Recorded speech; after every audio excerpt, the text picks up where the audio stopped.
but as remember I told you, I was always violent. Then at that age, when you go around Kampala suburbs, the ghettos, mainly the ghettos, there was no kid at that age of mine that who could beat me.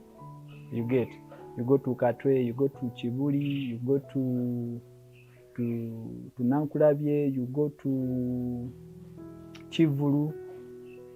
And then, so people were asking, if this kid can fight like this, what will he be when he grows up? So I came Teen Challenge not by then it was called Fresh Start, not for transformation. I was running away. So I was running away from that because they were looking for me. And the thing they wanted to do is to eliminate me.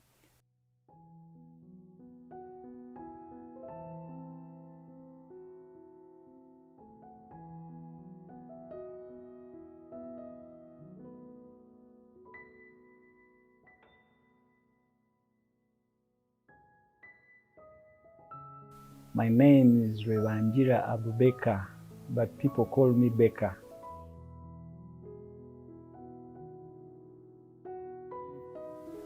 I think my heart is a humanitarian heart, so I like doing charity, reaching out to people, helping out people, and it is not only limited in a certain area. Generally, when I'm reaching out to people, I reach out to people holistically. So that can be financial, spiritual, physical. If I can see that actually what you need is to do some exercises, I can instruct you in that. Yes, because I'm a sportsman as well. So I was a boxer. I was one of the guys who started doing mosquito weight. Mosquito weight, you weigh 30 kgs. Yes, and there are categories. Like you find a mosquito weight, bantam weight, you find a light fly. Yes, so mosquito weight you weigh like 30, 28 to 30, 31.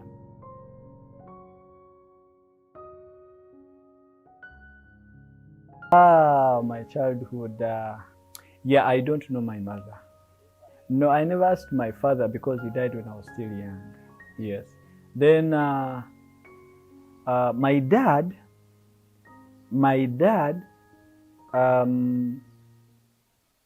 he had very many women. Yeah, he had very many women. So it is something I don't like myself. Me, myself, I don't like it. Because now you see today, I do not know my mother, I do not know where she comes from, I don't know her name, I do not know, and it has affected me even up to now. For example, when I was going to marry, the first visit I made to my father-in-law, he was really puzzled about my mom's. He's like, that can't be, and it is something I cannot explain. So it has affected me even today. I have a picture of my dad. I have it, and all I remember from my dad, he was a loving dad.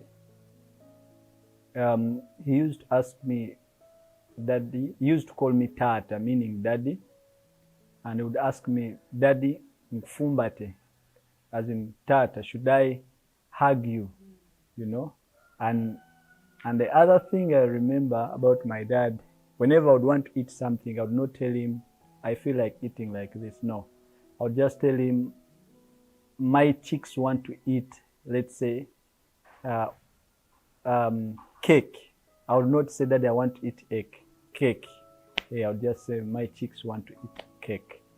When I was brought to Kampala, we went to a place called Rubaga Road, and it's a slum area. So my brother used to deal in drugs and selling, they call it a mirunje. Yeah, and so by default, if you don't do sports, if you don't do soccer, you do boxing. Also, soccer I used to do when I was still young, and I was a goalkeeping personnel.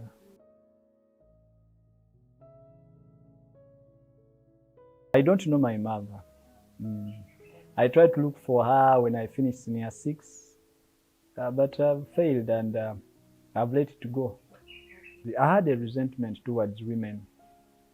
When I grew up, when I grew older, I didn't like females. I didn't like them, and even at school, I would really show. I remember in P6, that's when I started not valuing ladies. Now, because I knew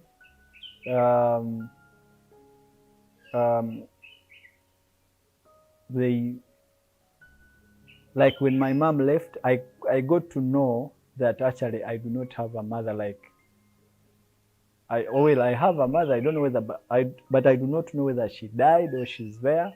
And then I kept on asking myself, at least for her, she knows our village in Imbarara. She knows our village. And now I'm asking, why can't she come back and check whether the child she left behind is still there?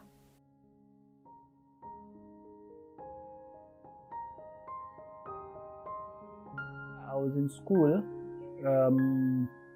What my brother did is when our dad died, my brother got hold of me. And he's like, now I'm going with Bakari. Bakari means Beka. Eh? So, and I thought he loved me. Yet he had his hidden agenda, because he knew he would be getting resources. Yeah, like resources reached to me, they would go through him. Yes, so I was in a school called Nagarama St. Joseph. Yes, and like from our village. My dad was a businessman, had things. Yeah, yes, but of course, you know, when you leave, your things cannot really last. And yes, but my P7, I started my P7 from Nabageka Primary School, that is Saja Rumbwa, Mwanga 2 Road. Yes, that's why I did. Secondary school, I paid for myself. Senior 1, yes, Senior 1. Then Senior 2, I failed because I'd turned into something else. I'd become a nuisance. Yes, so I failed school. I was short-tempered, and I was always violent. Yeah. And to me, there was no sense of leadership. Yeah, and like, if you're a leader and you don't do what I feel like is right according to me, we are parallel. You remember I told you my brother used to deal in drugs, so even me, because I knew how to deal in that, and because much as he was doing it at home, I was like the manager at home. I knew where to get them from. When you're selling drugs, you're called a peddler. So I used to know where to get them from. I used to measure them, and that was brown sugar. Yes, locally we call it omugo, and then others call it akachwiri. Yeah. So even I think from P6, yeah, I was not really controllable from P6. I started testing on, or I got exposed to smoking alcohol when I was in P5. You know, yeah. So starting from P6, I was already someone who was not.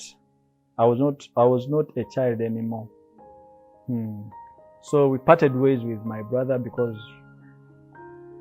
I just moved out of the home. Yes, because I knew what he was doing, and then now there are those big guys who bring those things in here. So they asked me to do for them or to work for them, because they were telling me, you're young, you do not have a child, you do not have a wife, and those are the people that they want, like, to work for them. I never worked for them. I never worked for them. I did my own things. Yes. I was living on my own. Then I was staying with my other friends. Um, I had boxers who are my friends, so um, I was staying on my own. We used to move with them. We do things in the ghetto, in the streets, and life moves on like that. Yes. So I remember one time he encountered me and asked me. He called me on the side, and I went to him. He almost cried. He asked me, "Oh, Becca, now you're even moving with people I myself fear, you know." Yeah, and Mr. Didas has met some of them. When I just joined the program, we used to go back and see them. Yeah.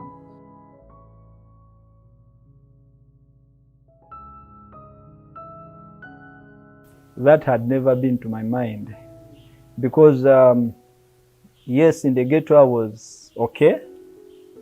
I was always clean. I was always having some money on me. I remember. So your question, I may not be able to answer it because it had never happened to me. Yes, it is when there's I think now he's a pastor, Pastor Kadara Ronald, the former director. He used to come to Kisenyi, and then he got some guys, some boxers. There's a guy called Sunday. He was a boxer. He's the Msamia guy, and he's the one who told him to come for me. In the ghetto, they used to call me Dogo. Dog means a kid. So, and that was in Kisenyi Muzana 1, where they put now a new tax park. So, Kadara would come and tell me, "I want to go with you." Then I hesitated. I would just tell him no. I remember I have a Muslim background, so I never liked Barokore. So I never liked Christians. So he came to me like 4 times. I think that's the time now when you say the time I've hit the lowest. I was young, but I remember I told you I was always violent. Then at that age, when you go around Kampala suburbs, the ghettos, mainly the ghettos, there was no kid at that age of mine that who could beat me. You get, you go to Katwe, you go to Chibuli, you go to Nankulabye, you go to Chivulu. And then, so people were asking, if this kid can fight like this, what will he be when he grows up? So I came Teen Challenge not by then it was called Fresh Start, not for transformation. I was running away. So I was running away from that because they were looking for me. And the thing they wanted to do is to eliminate me. Because if you remember, those are the days that Wembley was really on, when they really had operations around Kampala, which was later called the VCC, Violent Crime Crack, something like that, yes.